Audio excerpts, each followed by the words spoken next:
예, 안녕하세요. 이제 10월 강의를 시작하도록 하겠습니다. 제가 9월 강의에서 이제 하느님 나라, 그죠? 일의 영성, 또 그것이 사도직의 영성이고, 또 더 나아가서 이제 성체 성사의 영성임을 이렇게 말씀드렸습니다. 이제 오늘 10월 강의는 이 사도직 생활 계획서에 보면 2장의 끝 부분에 예방교육이 나오고, 그 다음에 3장, 4장이 또 이어지는데요. 3장은 이제 살레시오 정신이라고 해서 나오는데, 여기서 다 말씀드릴 수는 없고, 이제 기도, 살레시안의 기도가 뭘까? 이제 그 부분을 말씀드리고요. 그리고 이제 4장에서는 친교에 관해서 이렇게 말씀드리도록 하겠습니다. 그래서 오늘은 예방교육에 대해서 이미 다 예방교육은 이렇게 다 들어보셨으니까 간단하게 이렇게 말씀드리고, 그 다음에 기도와 그 다음에 친교, 공동체죠. 예, 그 협력자라는 그 공동체의 중요성, 이것에 대해서 이렇게 말씀을 드리도록 하겠습니다. 우리가 예방교육은 크게 이제 세 축이 있죠. 이성, 그죠? 그 다음에 사랑, 그 다음에 종교, 뭐 하느님이죠. 우리로 따지면, 그죠? 이렇게 하느님이 있습니다. 이 하느님은 그냥 하느님이 아니에요. 삼위일체 하느님이십니다.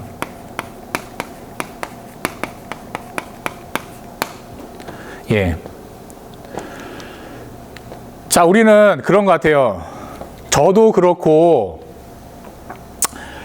누가 이야기하는 거를 받아들일 때가 어떤 때냐면, 내가 그 사람이 이야기하는 것을 이해할 때, 마음을 열어놓고 받아들이는 것 같아요. 근데 내가 뭔가 이해를 못해. 그럼 어떻게 되나요? 받아들이지 않죠? 근데 내가 힘이 약해. 그래서 어쩔 수 없이 받아들여야 할 때, 뭐 받아들이는 척은 하지만, 그죠? 내가 뭔가를 정말 진심으로 그것을, 그렇구나, 라고 이해하지 않는 이상은 내가 마음을 열어놓고 뭔가를 받아들이지 않습니다. 그게 바로 이성이죠. 이해시키는. 그죠? 그래서 한번 보세요. 자녀분들도 어떻게, 자녀분들에게, 부모님이 자녀들에게 나쁜 걸 권할 리가 없죠? 항상 선을 권합니다. 그죠? 선을 권하는데, 좋은 걸 권하는데, 그죠?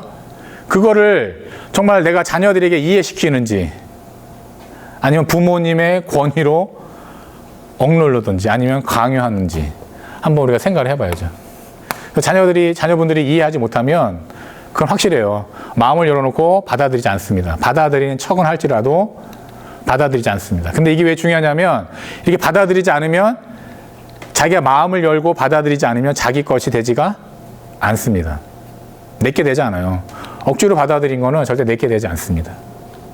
그래서 우리가 이거 이성은 그래서 이제 이해와 맞물리는 거죠. 자, 그러면 왜 예방교육이 우리 영성의 가장 핵심이잖아요. 핵심이면서 중요한 것이잖아요. 이게 왜 그런지 한번 보겠습니다. 우리는 살아가면서, 그죠? 진리를 알아야 됩니다. 근데 요즘 사람들은 자기가 생각하는 게 진리라고 얘기를 하거든요. 그죠? 그런가요? 내가 생각하는 게 진리인가요? 그러니까 진리를 자기가 만들어낼 때 생각을 하거든요. 그죠? 하지만 진리는, 우리 신앙 안에서는 진리는 주어지는 겁니다. 누구로부터요? 하느님께로부터 주어지는 겁니다. 하느님이 당신 생각대로 세상을 창조하실 때, 그죠? 그 생각, 그게 뭐예요? 우리는 하느님 생각하신 그대로 존재하잖아요. 그게 뭐예요? 바로 진리인 거죠. 쉽게 이야기하면. 넓게 뭐 진리에 대한 뭐 많은 이야기 있지만, 그냥 진리, 하느님께서 나를 창조하신, 세상을 창조하신 있는 그대로의 모습, 그렇게 창조하고자 했던 바대로, 그게 바로 진리인 거죠. 우리 안에서는. 그러니까 내가 만들어낼 수 있는 게 아니죠. 진리는 내가 발견하는 겁니다. 그죠? 그러니까 진리는 주어지는 것이죠. 신앙 안에서. 우리가 만들어 주는 게 아니라 내가 진리는 우리에게 주어지는 겁니다. 다른 사람에게. 그죠? 내가 전부 다 알 수 없잖아요. 태어나면서 어떻게 모든 걸 다 알겠으니까, 진리를. 그러니까 어떤 외부로부터 나에게 진리가 주어지는 것이죠. 그죠? 부모님으로부터 자녀에게, 선생님으로부터 학생들에게 주어지는 것이죠. 그런데 이게 그냥 학생들에게, 자녀분들에게 주어질 때는 그냥 주어지면 안 돼요. 이해를 시켜야 하는 겁니다. 이해를 시켜야 돼요. 그래야 이 진리가 마음을 열고 그 사람이 그 진리를 받아들이게 되고, 그럴 때 그 진리가 내 것이 되는 겁니다. 그래서 돈보스코께서 이성을 강조하신 것은 이해시켜라. 근데 우리가 언제 이해에 가까워집니까? 뭔가 합리적일 때 좀 이해가 되죠? 그냥 막 대충 이야기하면 안 되잖아요. 이해가 안 되잖아요. 그죠? 합리적일 때 이해가 되는 거예요.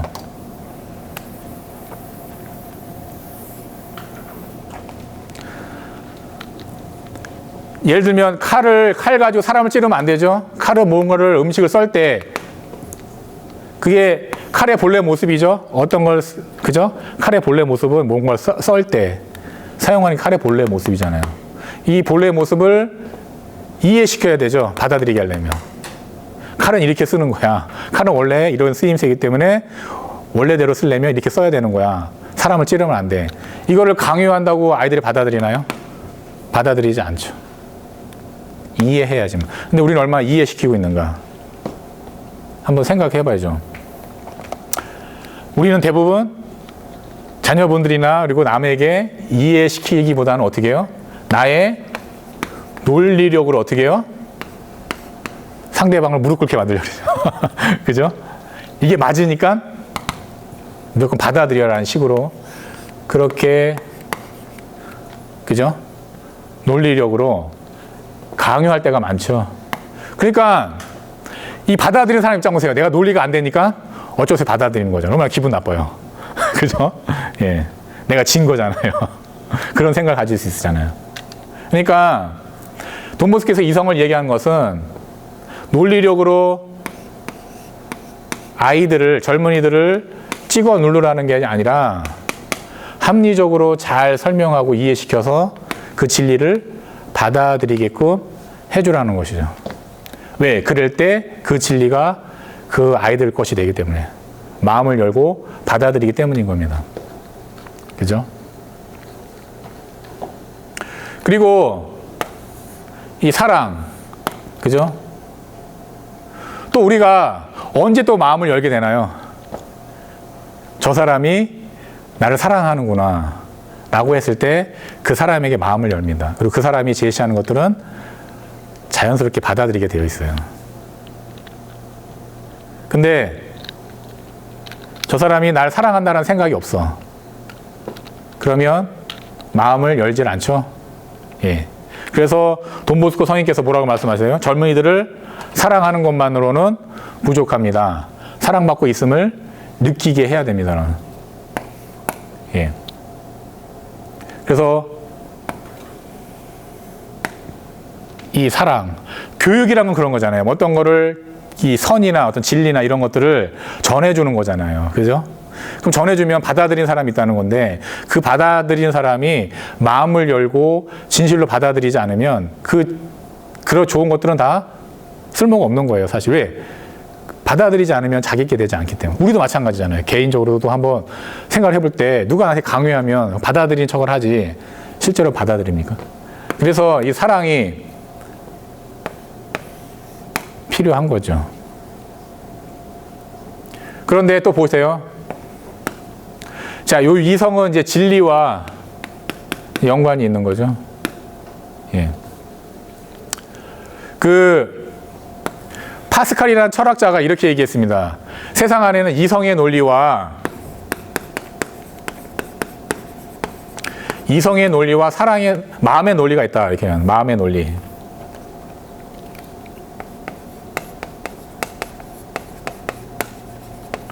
예, 세상 안에는 이성의 논리와 마음의 논리가 있다고 얘기를 합니다. 자, 이성의 논리는 뭐 마찬가지 어떤 합리성에 따라 펼쳐지는 그런 논리죠. 예, 이게 이성의 논리거든요. 합리성. 그죠? 어떤 이성의 법칙에 따라 펼쳐지는 게 이성의 논리고, 그럼 마음의 논리는 뭘까요? 마음의 논리는 이겁니다. 너 그 자체로 소중해. 충분해. 예. 다른 이유가 없는 거예요. 오직 그 사람이기 때문에 소중하고 그 사람이기 때문에 귀한 거예요. 자녀분들 볼 때 어떠세요? 그냥 여러분들의 자녀분 그 존재 자체만으로도 충분하잖아요. 그죠? 그 존재 자체만으로도 소중하잖아요. 그게 마음의 논리입니다. 그 사실로부터 우리의 마음이 펼쳐지는 것이죠. 이게 사랑의 논리고. 그죠?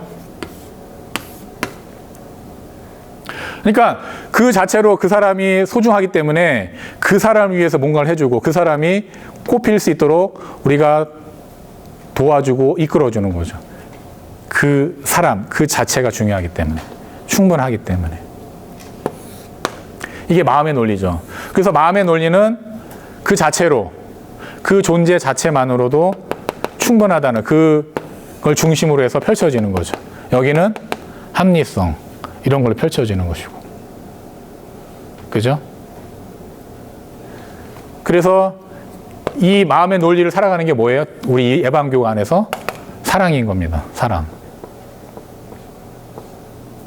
이거는 이성이고. 그죠? 그러니까 진리는 어디서부터 봐요? 하느님으로부터 오죠. 그리고 그 너 자체, 나 자체만으로도 소중하고 사랑받을 만한 충분하다는 그 근거가 어디서 오릅니까? 하느님으로부터 오는 거죠. 그죠? 그러니까 이게 거의 완벽하죠. 제가 볼 때 이 청소년을 교육하는 데 있어서 이것만큼 완벽한 체계가 있을까 하는 생각을 해요. 저는 솔직히. 그죠?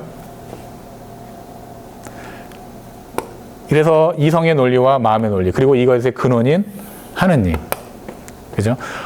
우리가 나 자체로 소중한, 나 자체로 사랑받을 만한 충분한 이유가 있다는 근거가 뭐예요? 하느님 외에는 없는 거잖아요. 그러니까 마음의 논리의 중심도 하나님이고 이성의 논리의 중심도 하나님인 거죠. 왜? 진리는 하나님이 도우니까. 그래서 이게 예방교육이 이렇게 되는 것이죠. 그래서 우리가 이런 것 안에서 이거를 잘 실천하면 아이들이 스스로, 그죠? 선을 받아들이죠. 선을 받아들이고, 그죠? 이것을 자기 것으로 삼습니다. 이것에 따라 살면서. 그죠?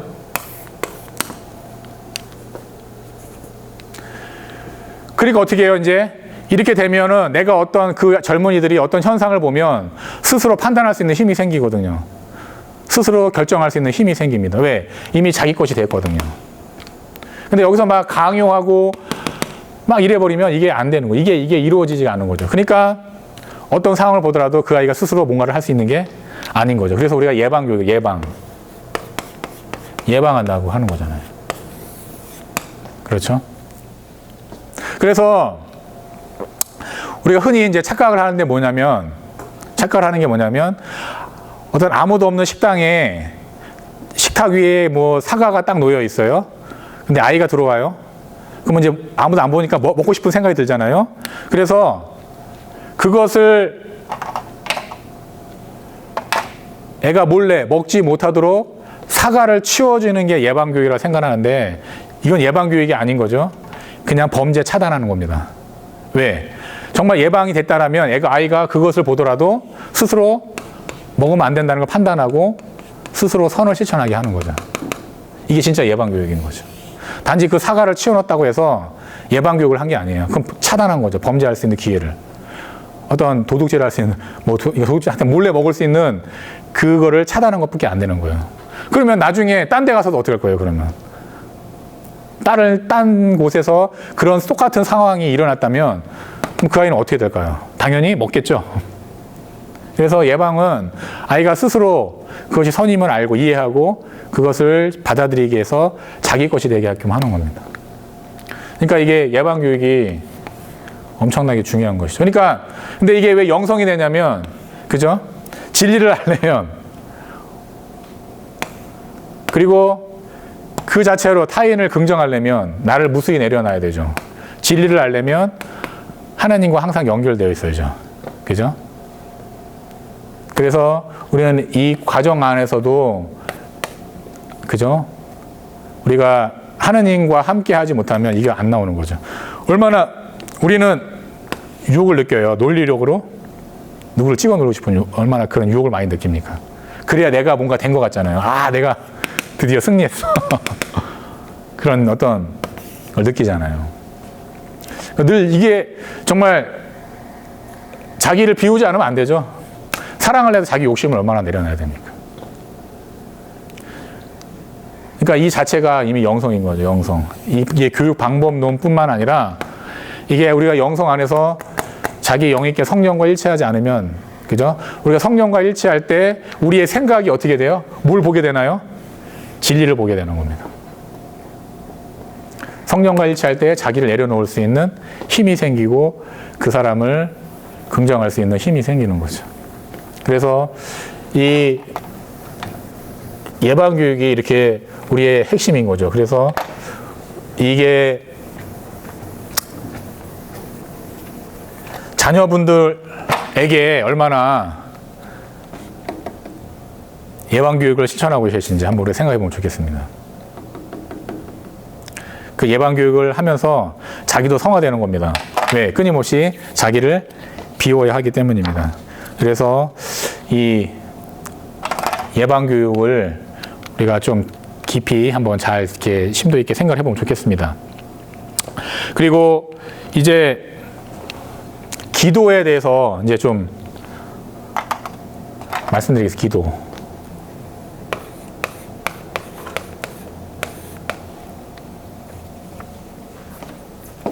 기도란 무엇일까? 예. 그 인도의 시인 카비르라는 사람이 있었는데요. 이 카비르가 이런 이야기를 했다고 합니다. 물고기가 물 속에서 목마르다니 우습다. 그죠? 물고기가 물 속에서 목마르다니 우습다는 거죠. 제가 왜 이 이야기를 하더냐면, 우리가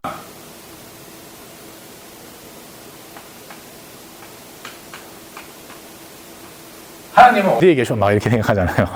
그죠? 근데 우리 신앙과 고백에 의하면 어떻게 되는 거예요? 하나님은 어디나 다 계시죠? 예. 그러니까 하나님이라는 그 대양 안에 바닷속에 우리가 있는데 그 물고기처럼 우리는 또 뭐가요? 목마르다 그러는 거예요. 그죠? 왜? 기도하지 않는 사람이, 기도하는 사람이 아니기 때문에. 기도하는 사람이 아니니까 하나님이라는 대양 안에 있으면서 그 물고기처럼 목마르다고 하는 거죠. 그죠? 그래서 기도한다라는 것은 바로 그건 겁니다. 하나님이라는 대양 안에서 그저 목마르지 않는 것. 그렇게 이야기할 수 있는 거죠.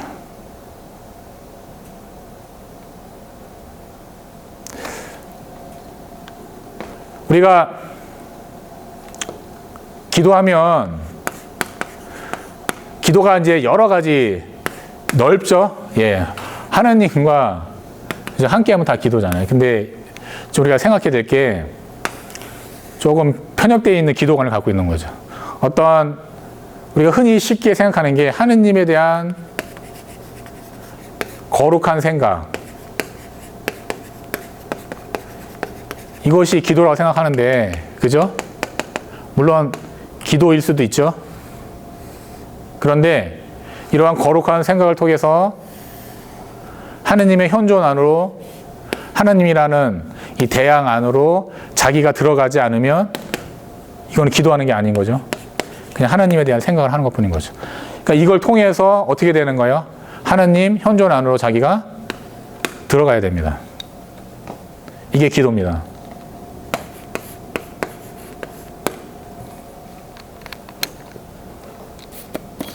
그래서 마틴 레어드 신부님은 이런 이야기를 합니다. 기도는 이제 우리가 행하는 어떤 일이나 생각이 아니라 단순한 현존이 된다. 그죠? 누구 안에 현존이 되는 건가요? 하느님이라는 대양 안에 우리가 하느님 안에 현존하는 것이. 이게 기도입니다. 그러니까 우리가 기도문을 외우고 어떤 기도 행위를 하는 이유는, 그죠? 그 기도문을 하고 그 기도 행위를 하기 위해서가 아니라 그걸 통해서 어디로 들어가기 위해서 그런 거예요? 하느님의 현존으로 들어가기 위해서 그런 거예요.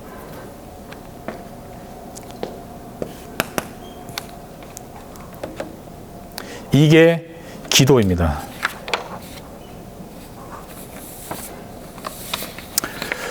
그런데 우리는 이제, 그죠? 늘 기도하면 어떤 성당인 어떤 특정한 장소에 앉아 있어야 되고 어떤 시간 안에 뭘 해야 되고 이때만 기도라고 생각을 하잖아요. 근데 이거 하는 이유가 뭐예요? 단지 요것만 하기 위해서 그런 게 아닌 거죠. 이걸 통해서 하느님의 현존으로 들어가기 위해서 그런 거죠. 그래서 그 가브리엘 마르셀이라는 철학자가 이렇게, 하느님은 결코 나의 대상이 될 수 없다고 이야기를 합니다. 나의 대상이 될 수가 없는 거예요. 그죠? 하나의 대상이 되는 게, 하느님은 나가 있고, 이 하느님에서 하느님이 나의 하나의 대상이 되는 게 아니라 어떻게 되는 거예요? 내가 이 안으로 들어가는 거죠. 하나님 안으로. 그러니까 대상이 될 수가 없어요, 하느님은. 내가 하나님의 현존 안으로 들어가야 되기 때문에 하나님은 하나의 대상이 될 수가 없는 거예요. 세상의 일부분처럼 현존으로 들어가야 되기 때문에요.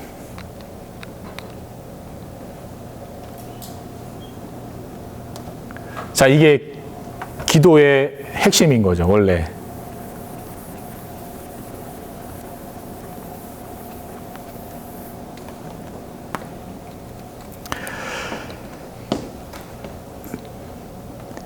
제가 어느 날 유튜브를 이렇게 보다가 이 개장수와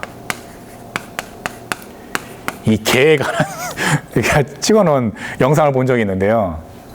이 개가 이 개장수를 기가 막히게 알더라고요. 그래서 보자마자 짖어요. 그래서 이게 겉모습 때문에 그런가? 그 채취 때문에 그런가?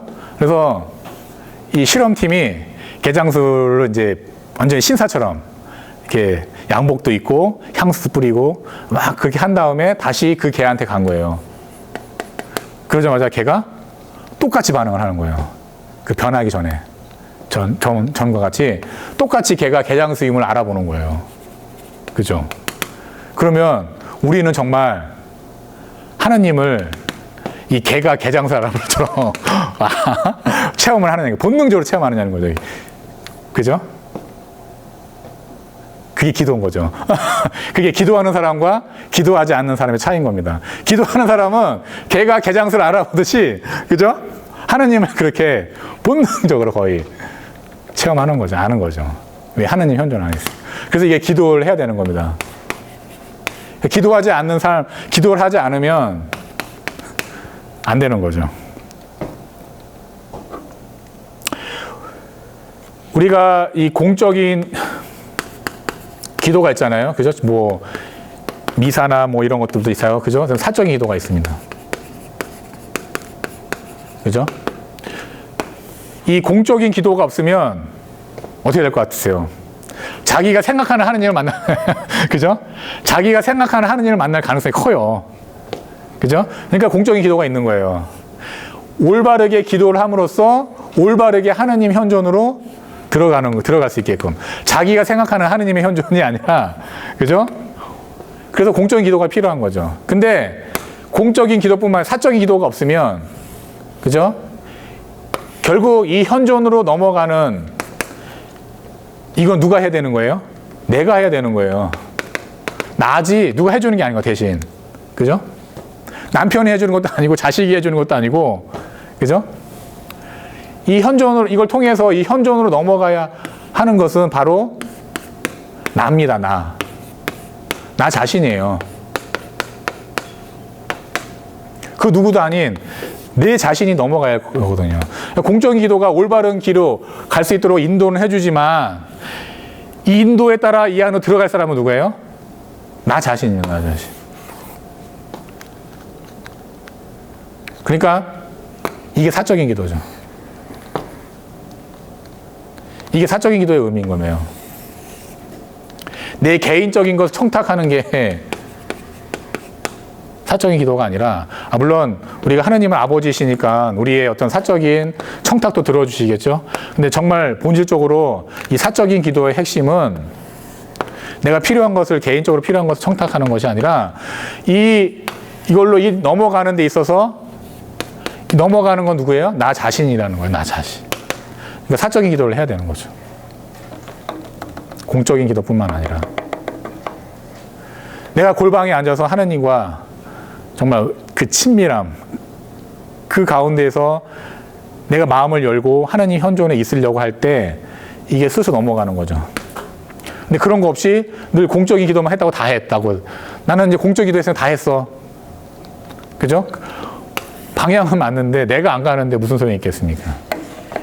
방향만 가르쳐 주는 건데, 방향만 가르쳐 줬는데 자기가 그리로 안 가면 어떻게 하겠습니까? 그래서 사적인 기도도 해야 되는 겁니다. 그래서 우리가 나는 공적인 기도, 나는 의무로 주어지는 그 기도 다 했어. 협력자로서 주어지는 기도 다 했어. 나는 끝이야. 그걸로 부족한 거예요. 왜냐하면 이걸 스스로 넘어갈 사람 나왔기 때문에 사적인 기도도 반드시 해야 되는 겁니다. 조용히 앉아서 하나님과 이렇게 단둘이 딱 그런 친밀함 속에서 그런 기도가 있을 때 이리로 우리가 넘어갈 수 있는 겁니다. 그럴 때 우리의 신앙생활에 진정성이 생기는 거죠. 진정성이 생기는 겁니다.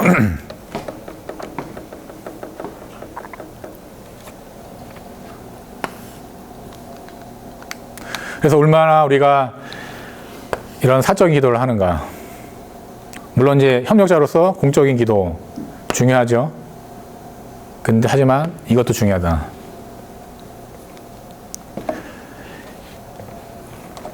자, 그러면 왜 우리는 하느님의 현존을 늘 체험해야 되는가? 하느님이 현존에 있음을 늘 항상 자각하고 살아야 할까요? 왜 그러냐면, 이제 보세요. 우리가 어떤 영어나 음악을, 악기를 배울 때 그런 이야기를 많이 하거든요. 일주일이 있으면 뭐 하루에 몰아서 7시간을 연습하는 것보다 뭐라 그래요? 하루에 1시간씩, 그죠? 해서 총 7시간을 하는 게 훨씬 낫다 그러죠? 그죠? 하루에 그냥 몰아서 7시간을 공부하는 게 아니라, 연습하는 게 아니라 하루에 1시간이라도 혹은 30분이라도 쪼개서 매일 하는 게 중요하다고 이야기를 합니다. 왜 그럴까요? 이렇게 매일 해야 뭐가 생기나요? 감을 잊어버리잖아요. 그죠? 이 감을 잊어버리지 않습니다. 그죠? 감을 잊어버리지가 않아요. 그래서 그런 얘기를 하는 거죠. 그러면 우리도, 그죠? 일주일에 하루 몰아서 10시간 기도하는 것과, 그죠? 예? 하루에 10분이라도 쪼개서 기도하는 것과는 하느님 현존에 대한 감이 차이가 나는 거죠. 그러면 우리가 세상 안에서 삶이 얼마나 험난합니까? 그죠? 이 험난함 안에서 하느님 현존 체험에 대한 감이 살아있는 사람과 감이 없는 사람이 세상을 살아가는 거는 다른 거죠. 그죠? 그래서 기도해야 되는 거죠. 그러니까 기도는 하나의 의무가 아닌 거죠. 물론 의무이기도 하지만 이게 의무로 끝이 아닌 거죠, 사실은. 나의 생명과 같은 거죠. 따지고 보면, 그죠?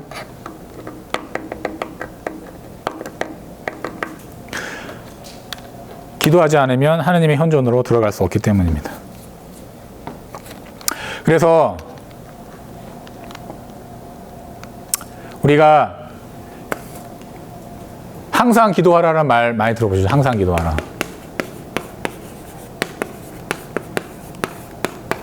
그죠? 항상 기도하라는 말을 많이 들어봅니다. 어떻게 항상 기도할까요? 밥 먹을 때 어떻게 기도할까요? 예? 일할 때 어떻게 기도할까요? 공부할 때 어떻게 기도할까요? 항상 기도하라는데. 이거 이제 항상 기도하라는 거는 공부할 때도 기도하고 밥 먹을 때도 기도하고 그러는 거잖아요. 그죠? 어떻게 이게 가능할까요? 예.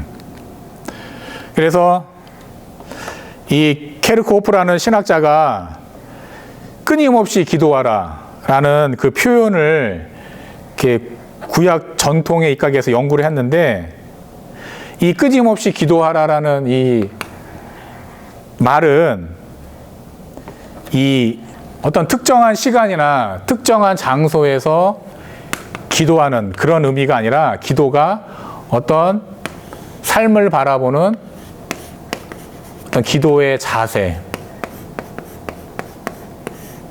삶을 바라보는 어떤 시각, 이거에 달렸다는 거죠. 그러니까 삶의 모든 정황에 두루 뻗치는 그런 자세, 그런 시각, 이게 바로 항상 기도하라는 의미입니다. 그죠? 그러니까 이게 뭐예요?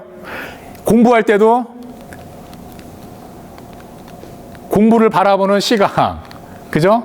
공부를 바라보는 자세, 그게 뭐냐에 따라 그게 기도가 될 수 있고 기도가 안 된다는 거죠. 그러면 이 자세, 시각이, 그걸 바라보는 자세와 시각이 되려면 우리가 어디 안에 있어야 돼요? 하나님 현존 안에 있어야 되는 겁니다. 그러면 내가 뭘 하든지 항상 기도하게 되는 거죠. 내 삶이 기도가 되는 것이고, 그죠? 내가 하는 일이 곧 기도가 되는 것이죠. 하나님 현존 안에 있다면.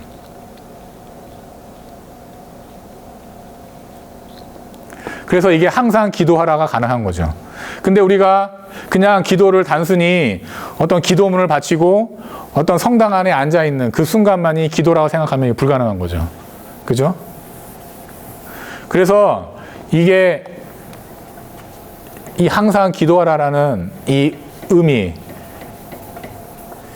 따라서 우리가 볼 때 기도의 핵심은 이렇게 하느님 현존 안에 우리가 들어가서 그렇게 있는 거죠. 그리고 정말 그 개가 개장소를 알아보듯이 항상 본능적으로 하나님의 현존을 체험하는 그 상태가 뭘까요? 바로 관상의 상태죠. 예, 이게 관상의 상태죠. 예. 이게 관상의 상태가 되는 겁니다.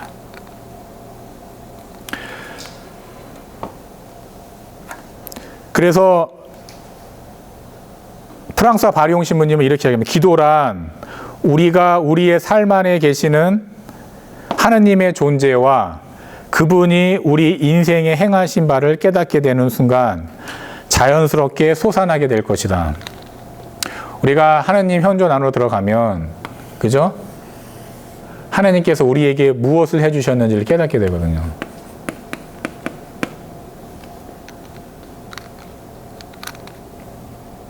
그러면 하나님이 나쁜 걸 주셨을까요? 당연히 이 세상의 어떤 기쁨보다는 비교할 수 없는 좋은 것을 주셨겠죠. 그것을 깨닫게 되면 기도는 저절로 솟아오른다는 거죠. 그죠? 이게 기도라는 겁니다.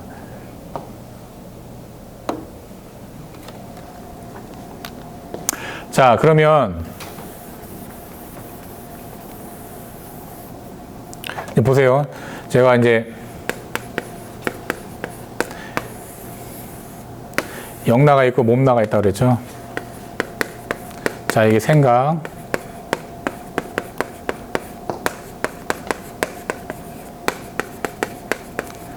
자, 언더힐 이블리라는 학자가 뭐라 그랬냐면, 기도는 하느님의 영과 나의 영의 만남이다. 그죠? 자, 하느님의 현존을 체험한다는 건 뭐냐면, 제가 말씀드렸죠. 삼일체 하느님 얘기할 때, 지금 우리 안에 현존하시는 하느님이 어떤 하느님이라고 했어요? 삼일체 안에서 영으로 우리 안에 현존하시는 하느님입니다. 그 하느님이 누구예요? 성령이시잖아요. 그러니까 우리가 지금 하느님의 현존을 체험한다는 것은 사실 성령을 체험한다는 거거든요. 그 성령을 누가 만나요? 나의 영이 깨어나서 만나는 거, 성령. 그래서 이 자리는 성령과 함께 있는 자리죠, 우리가. 자, 그럼 보세요. 이게 바로 기도고, 그죠? 이게 일치가 되는 게 이제 완전한 일치가 이제 관성인 거죠. 근데 보세요. 그러면 기도는, 그죠? 기도는 바로 이런 상태 안에서, 그죠? 이런 상태 안에서 내가 생각을 하는, 어떤 생각을 할 때, 이 생각은 뭐가 될 수가 있나요? 기도가 되는 거죠. 내가 어떤 행동을 할 때 뭐가 돼요? 이것도 기도가 되고. 이게 다 기도가 되죠. 왜? 이미 내 안에 뭐예요? 하나님과 일치되는. 근데 이게 끊겼어. 이게 안 돼. 그러면 아무리 하나님에 대한 생각을 하더라도 그게 기도가 되나요? 안 되나요? 기도가 되지 않습니다. 그냥 하나님에 대한 거룩한 생각일 뿐인 거예요. 그리고 이게 깨어나면 항상 기도할 수 있는 거죠. 왜? 이거는, 이 영은 생각 안에 있거든요. 생각이 아니라. 그러니까 생각하면서도 내 영이 성령과 일치되어 있으면 생각하면서도 이 생각 속에서 하느님을 만나는 거죠. 이 의지 안에서도 만나는 거고.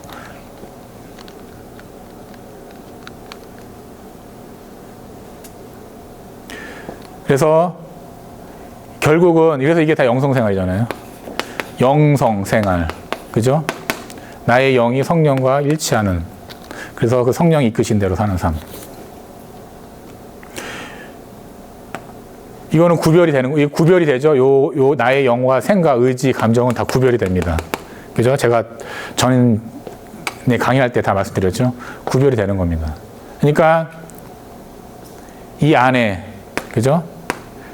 이게 이렇게 구별을 하는 것 뿐이지만 다 함께 다 이렇게 있는 거죠. 다 같이 생각 안에 이게 다 있는 거고 있는 거예요. 근데 구별하는 것 뿐인 거죠. 이렇게 시각적으로. 그래서 이럴 때 우리가 항상 기도하게 되는 거예요. 이럴 때 하느님 현존 안에 있는 겁니다. 그죠? 그래서 생각한다고 단지 하느님에 관한 생각을 한다고, 그죠? 이게 기도가 되는 게 아닙니다. 그래서 성경을 읽을 때도, 그죠? 이 상태에서 성경을 읽지 않으면 깨달을 수가 없어요. 그냥 성경에 대해 생각하는 거죠. 하느님에 대해 생각하는 거고, 그죠? 하느님에 대해 생각하는 것 뿐인 겁니다. 왜냐하면 이 성경 안에 들어있는 진리는 하나님께로부터 오죠. 그럼 하나님의 것은 누구만 알 수 있어요? 하나님만 아시잖아요. 그 하나님이 누구세요? 성령, 하나님의 영이 우리에게 알려주시는 거죠. 그러니까 나의 영에 깨어난 성령과 알지 못하며 이 성경을 아무리 읽어도 뭔 뜻인지 모르는 거예요. 죽어야 산다. 이거 어떻게 되겠습니까? 죽어야 산다. 살려고 하는 사람은 죽을 것이고 죽으려고 하는 사람은 살 것이다. 예수님 때문에. 이거 어떻게 이해하겠습니까? 나의 생각과 의지로 단순히 감정이나 감각으로 이걸 이해할 수 있을까요? 안 되는 거죠. 그래서 기도가 그래서 바로 이겁니다. 그래서 우리가 정말 하느님 현존에 들어가 있는가 한번 생각해 보면 좋겠습니다. 그래서 이게 매일 기도하지 않으면 분명히 우리는 하느님 현존에 대한 그런 감을 잊어버리게 될 것이고, 그러면 결국은 세상에 휩쓸려서 살아갈 수밖에 없을 겁니다. 그래서 공적인 기도도 중요하지만, 말씀드렸지만 이런 사적인 기도, 이런 것도 중요하다는 것을 하면서, 기도는 그래서 의무이기보다는 내가 정말 살기 위해서 하는 거죠. 그래서 좀 그렇게 생각을 해보시면 좋겠습니다. 예. 그리고 이제 친교에 대해서 말씀드리는데, 친교. 이 공동체죠.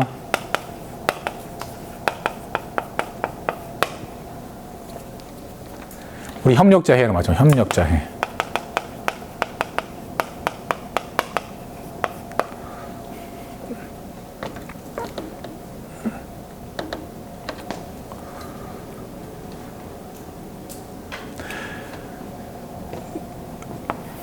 보세요.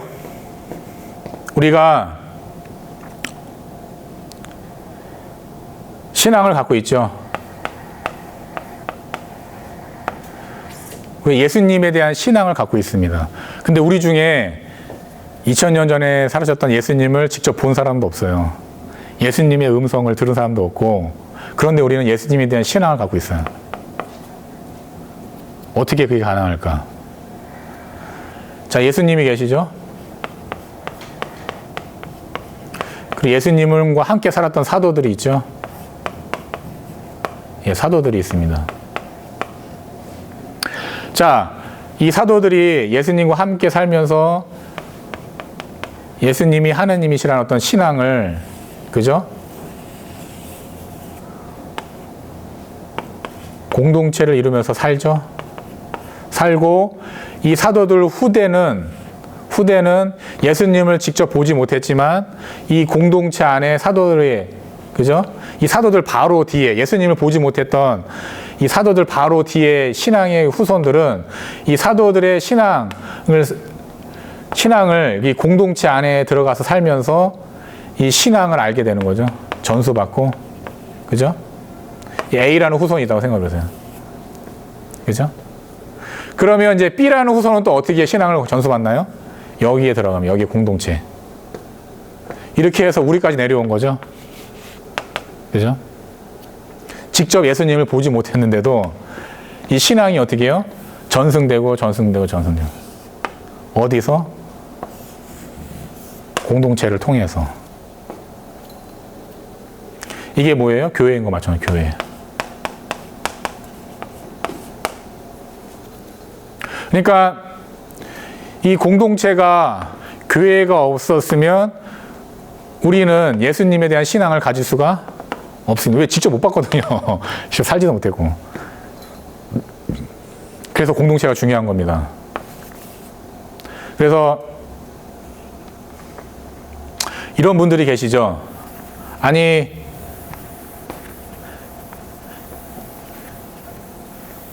나 혼자 하나님 열심히 믿으면 되지, 뭐하러 뭐 교회에 나가요, 뭐 성당에 나가요. 그죠? 그런데 한번 생각을 해봐야 돼요. 나 혼자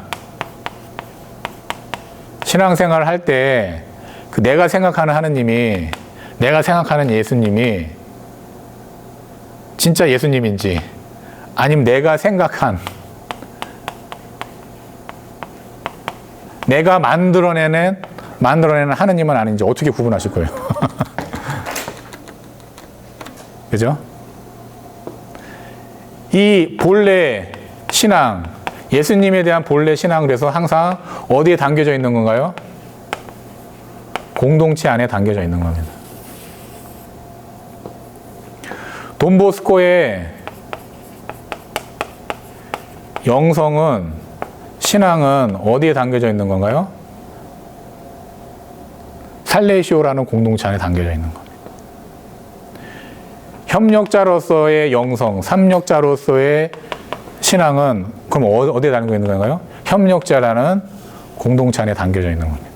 그러니까 우리가 이 공동체로 들어가서 친교를 하지 않으면 내가 살고자 하는 협력자의 삶이 말 그대로 내가 생각하는 협력자의 삶인지, 내가 만들어낸 협력자의 삶인지 어떻게 구별하시겠어요? 그래서 공동체로 들어와야 되는 겁니다. 나 혼자 하면 안 되는 거예요.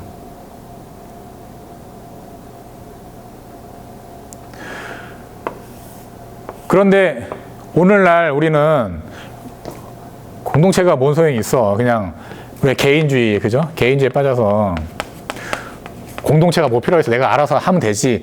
내가 생각하는 게 맞는 건데, 예, 안 되는 거죠. 이게 바로 친교입니다. 우리가 친교에 들어와야 되는 이유가, 그죠?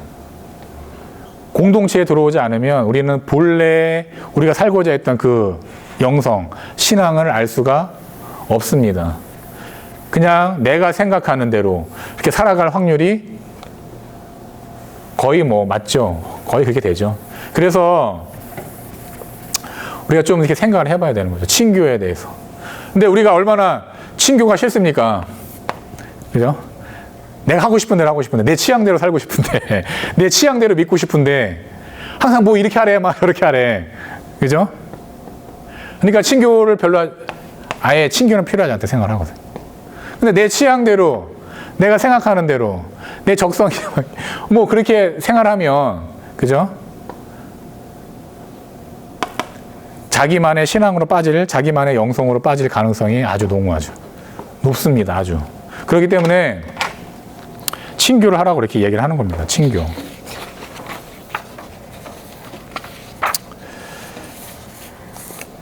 보통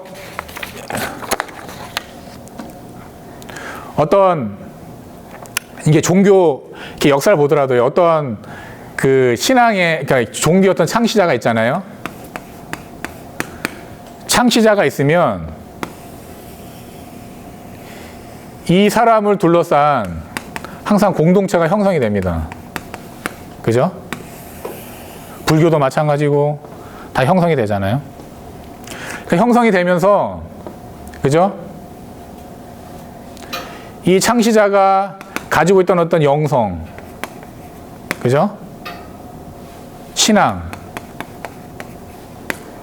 이것을 공동체에 담습니다. 그죠? 그리고 아까 말씀드린 것처럼 이 공동체에 들어가면서 이 영성이나 신앙을 배우거든요. 그러면서 이것이 쭉 이어지는 것이죠. 그리고 이 같은 영성, 같은 신앙을 살면서도 이 뿌리가 있으니까, 그죠? 이 과정 안에서 어떤 다양한, 그죠? 영성이 나올 수 있는 거죠. 왜냐하면 이 똑같은 영성, 똑같은 신앙을 가지고 있으면서도 이것을 실천하고 이것을 살아가는 다양한 방법들이 나올 수 있는 거죠, 영성. 뿌리가 있으니까요. 근데 이게 끊겨. 공동체에 없어. 내가 어떤 전수 받은 것도 없고, 그죠? 내가 새롭게 해야 돼. 근데 내가 새롭게 해야 되는데 말 그대로 그냥 내가 생각하는 대로 사는 거야. 그죠? 그럼 뒤에 있는 사람들은 똑같은 생각을 갖고 있어요. 그럼 여기 안 들어와. 그럼 또 이 사람도 새롭게 시작을 해요. 발전이 있을 수가 없는 거죠. 늘 새로운, 늘 뭔가 하려고는 하는데 깊이가 없죠. 깊이도 없고 제대로 길을 잃을 가능성도 엄청나게 큰 거죠. 그래서 항상 우리가 공동체를 벗어나면 사실 자기가 어디로 갈지 모르는 거죠, 사실. 그런데 그래서 이게 중요한 게 뭐냐면요. 요즘 종교냐 영성이냐 막 이런 이렇게 생각을 하거든요. 그러니까 요즘 사람들은 어떻게 해요? 영성만 있으면 되지 뭐 종교가 뭐 필요 있냐. 그죠? 불교든 그리스도교이든 그게 무슨 상관이냐. 영성만 있으면 되지. 이렇게 생각하는 사람들이 많거든요. 그죠? 그런데 이 영성은 어디서 나오냐면 창시자가 있고 그 창시자를 성립한 공동체가 있잖아요. 그러한 특정한 어떤 종교에서 그러한 공동체, 이게 공동체죠, 뭐. 그죠? 이 창시자의 영성을 담기 위해서, 그죠? 이 창시자의 영성을 담기 위해서 어떤 제도를 만들고, 그죠? 구조를 만들거든요, 항상. 그죠? 그러니까 사실 이 영성은 이 영성의 창시자가, 그죠? 이 창시자의 영성이 제대로 담길 수 있도록 어떤 제도나 구조도 만들고 어떤 공동체도 만들거든요. 그게 종교거든요. 그러니까 이 영성만 있고 이 종교가 없으면 제대로 이 영성에 다가갈 수가 없는 거죠. 반대로 이 영성은 빼놓고 이 제도나 구조, 공동체만 강조해요. 그러면 안고 없는 찐빵이죠? 안고 없는 찐빵이 되는 거예요. 그래서 이렇게 되면 뭐가 되냐면 이제 성직주의가 되고, 뭐 제도화되고, 종교가 이렇게 되는 겁니다. 그죠? 그리고 뭐 의례주의, 뭐 어떤 의례가 중요한 거예요. 그 의례 안에 들어있는 영성이 중요한 게 아니고. 이렇게 되어버리는 거예요. 이것만 또 중요하게 여기면. 근데 또 이것만 중요하게 여기면 이것의 본래 모습을 우리가 알 수가 없는 거죠. 왜? 원래 이 본래 모습, 이 제도나 구조, 공동체는 이걸 담기 위해서 만들어 놓은 거기 때문에 그렇습니다. 그러니까 종교냐 영성은 이 양자택일의 문제가 아니라 함께 가야 되는 거죠. 함께. 상호 협력. 그죠? 그래서 이게 뭐예요? 공동체인 거죠. 공동체. 그래서 항상 이 협력자 안에 들어와야 되고, 그리고 협력자 해라는 공동체 안에서 자기가 친교를 이루어야지만 길을 잃지 않고 내가 원하는 성소를 살아갈 수 있는 겁니다. 그런데 우리는 사실 이 공동체 안에 들어와서 친교하기가 싫거든요. 귀찮고 하라는 것도 많고 내가 하고 싶은 대로 하지 못하고. 그죠? 그렇기 때문에 우리가 이 친교를 소홀히 하는 경향이 있지만 사실 똑같은 거죠. 영성은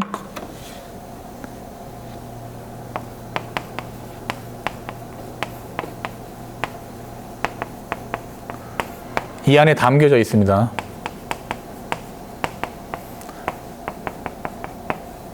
그죠?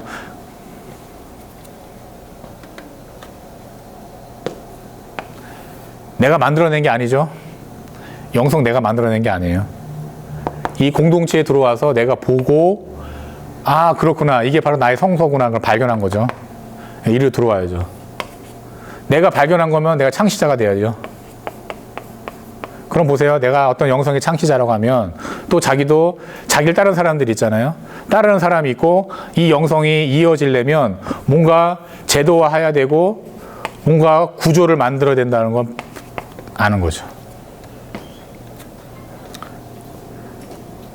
근데 요즘은 이제 개인주의가 강하다 보니까 이런 건 싫고, 그죠? 내 하고 싶은 대로 하고 싶고, 그냥 내가 편한 감정 안에서 하고 싶고 하다 보니까 영성만 강조하는 거죠. 이거는 안 되는 거죠. 그래서 종교와 영성이 같이 가야 하는 겁니다. 상호 협력인 겁니다. 이 말은 뭐냐면 우리가 개인적인 그 영성 생활도 하는 것도 중요하지만 반드시 친교의 삶이 있어야 되는 거예요. 친교의. 협력자 해로 들어가서. 그러지 않으면 길을 잃게 되는 겁니다.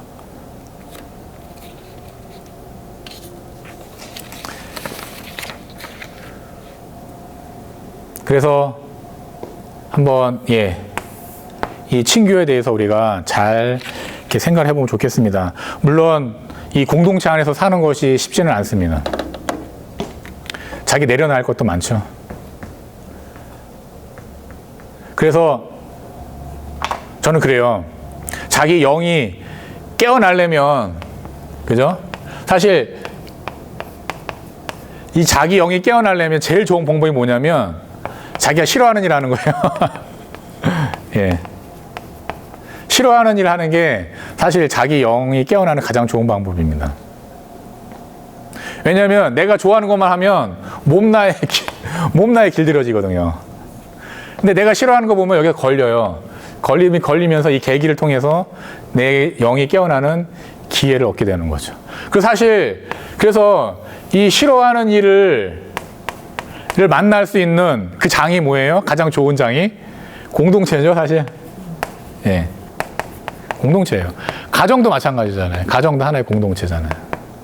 그러니까 얼마나 내가 싫어하는 일을 해야 됩니까? 예. 그래서 이렇게 자꾸 내가 좋아하는 일, 나의 취향에 맞는 일하면 몸나에 기울어지면서 어떻게 되냐면 자기 자신 안에 유폐돼요. 그죠? 자기 자신 안에 유폐돼 버립니다. 내 안에 갇혀버려요. 그러니까 내 안에 갇혀서 나라는 이 울타리 안에 갇혀서, 그죠? 밖으로 나올 수가 없어요. 세상 밖으로. 내가 좋아하는 감정에 걸리는 거 있으면 참을 수가 없거든요. 내가 싫어하는 어떤 것에 만나게 되면 참을 수가 없어요. 나와 뭔가 저항이 일어나는 거면 받아들일 수 참을 수가 없는 거예요. 그러니까 어떻게 해요? 세상으로 나오면 공동체로 나오려면 나와 이 저왕을 만나야 되는데 그죠? 나올 수가 없는 거죠. 그러니까 자기 방에 갇혀 있는 거예요. 자기 자신을 갇혀버리게 되는 거죠. 이런 측면에서도 우리가 친교가 중요한 겁니다. 그래서 이게 친교가 곧 자기 성화에 자기 영을 깨우는 하나의 아주 중요한 길인 거죠. 왜? 이 친교하고 공동체에 들어오는 거예요. 그래서 공동체 안에 있으면 우리가 성화될 수 있는 그런 기회를 아주 사실 최적의 장소 안에 있는 거죠, 사실. 이게 아이러니하게. 그래서 이 친교가 이런 측면에서도 중요한 겁니다. 그래서 우리가 살면서 정말 자꾸 이 몸나에 기울여져서 나의 생각, 나의 감정, 나의 계획, 나의 의지, 나의 감각 여기 안에서만 자꾸 유폐돼서 살아가고 있는지 아니면 그것을 저항되는 그 너머에 그것으로 더 나아갈 수 있는 힘이 내 안에 있는지 그죠? 그 힘이 있으려면 자기 영이 깨어나야 되는 것이고 깨어나려면 싫어하는 일을 해야 되고 그 싫어하는 일을 하기 최적의 장소가 공동체인 겁니다. 그게 친교고요. 그래서 이렇게 우리가 이 공동체의 그 삶에 대해서 친교의 삶에 대해서 우리가 정말 아주 진지하게 생각을 해야 되는 겁니다. 그리고 그러한 삶의 계획이 바로 다 여기 안에 들어져 있는 거잖아요. 올바른 지침, 이거 여길 떠나면 안 되는 거죠. 이 영성을 담아 놓은 거죠. 이 책이 담아 놓은 겁니다. 그래서 이 글자 하나하나는 눈으로 겉으로 보기에는 글자지만 그 안에 영성이 담겨져 있는 거죠. 근데 또 영성이 없으면 글자만 보이는 거예요. 문자주의가 되는 거예요. 그래서 함께 가야 되는 겁니다. 그래서 우리가 이 종교와 영성, 개인의 성화와 세상의 변화, 그죠?